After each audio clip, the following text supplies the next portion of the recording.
Brothers and sisters of the light and earth angels everywhere, I am Julie Joy with the Young Lightworkers with another message from Anne and the Angels for October 14th, 2023. And the title of this message is Staying in the Light.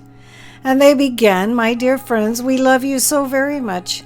We're going to tell you a little story, one most of you have heard. We are not sharing from any sort of religious perspective because in the heavens we are all religions and we are none.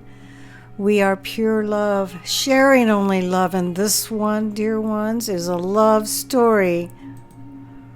A long time ago, a young man walked the earth more purely than any before or after.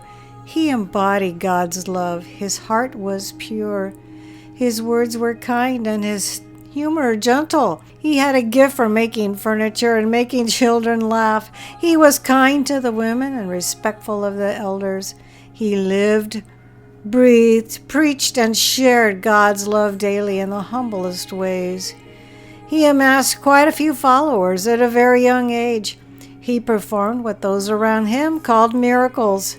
He fed the poor, helped the homeless, and admonished all around to put their love into action. Despite his great love for humanity, and the fact that he was so beloved was perceived as a threat to those in power at the time.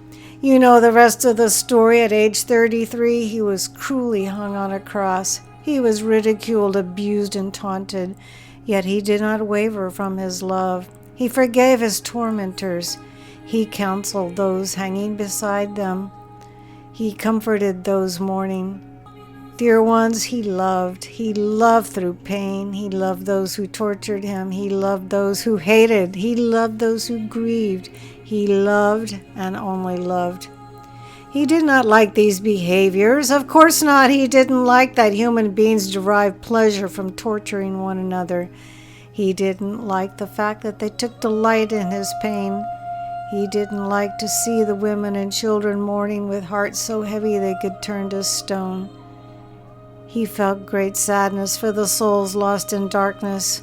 He felt great compassion for those falling into anger, fear, and grief. He loved. He loved. He loved. By this we mean he focused beyond the massive darkness that was trying with all its might to possess him and lure him into hatred, and instead put his attention onto the light. He focused beyond the hate and felt compassion for the fear that drove it.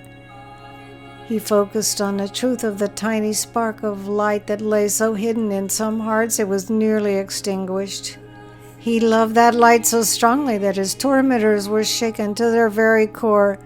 They went home with an emptiness they had never felt and a doubt they had never experienced. They had been robbed of the thrill of temporarily lording death over another. Instead, they felt their abject loneliness and the misery of their disconnected existence, not because he fought them, not because he hated, but because he loved. Instead of allowing the darkness to possess his light, he focused so brightly on the presence of the divine. Even those who forgot that their darkness had no power over his spirit. They killed his body, but 3 days later he brought it back to life, demonstrating once and for all the eternity of the soul. This young man did not come to form religions or give you rules on how to live. He didn't come to make one ideology right and another wrong. He came to love. He came to demonstrate that love was powerful enough to burn brightly in the face of all darkness. He came to demonstrate the love of the divine in human form, so all would know that no matter who you are, what you do, or how far you have strayed from the truth, you are loved. Love is possible in the face of abject darkness. You may never be able to imagine the light in those whose vile behaviors seek to harm and destroy, but you can seek and see that light elsewhere. You can find it in the bees buzzing around the flowers in your yard. You can find that light in the endless changing of the seasons, which reminds you that life always follows death. You can find that light in the eyes of your child, dog, or the clerk in the store who stops to help you find an item. You can find that love in the tenacious little blades of grass that get stepped on all day and pop right back up. You can find it in the thousands of people who have contributed to your cup of coffee. In a world that is rattling now because the lost and disconnect are once again seeking to feel some semblance of power, focus on all the good you can find. Love that light where you can easily see it, and if you must, turn your thoughts away from those lost in darkness. They want attention. Deprive them of it unless they appear on your doorstep.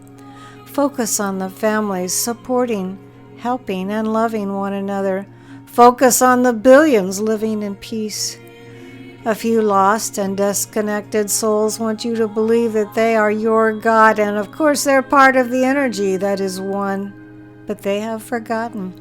They act and think from a state of disconnection in which their only fuel is the hatred they stir up on this planet. Don't give them that fuel, dear ones. Surround them with light, or if you cannot do that, look away.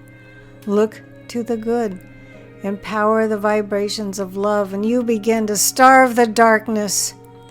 There is justice built into the universe. Those who murder will be greeted upon death by those they thought they could kill. They will see the blissful existence of those they felt they destroyed and know immediately the contrast with their own lonely existence. They won't take with them any of the lands they've conquered, any of the money that validated their presence, or any acclaim or fame or followers that made them feel important. They will appear before the ultimate love, raw, stripped of all they once thought made them powerful, important, or lovable, and they will feel the sad lie within their existence. They will see the bliss of those in heaven and realize that they have been living in hell.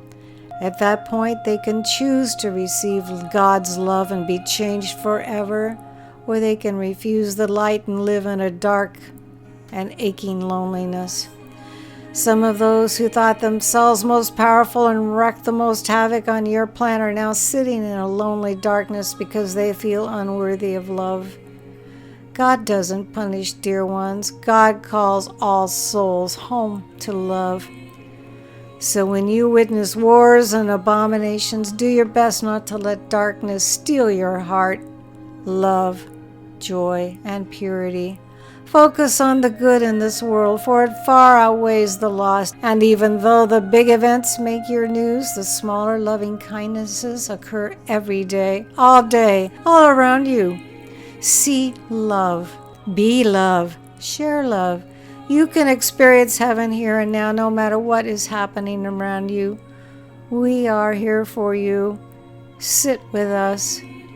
Receive our love, and we will help to strengthen yours.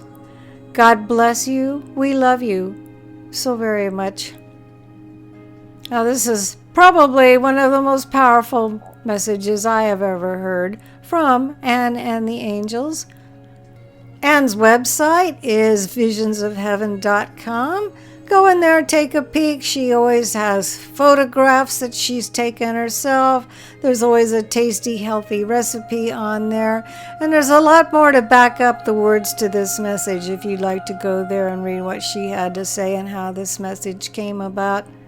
I am Julie Joy, your servant of the light, and it's always my pleasure. And with deep gratitude, I bring you these marvelous messages from Anne and the Angels. Thank you so much for listening.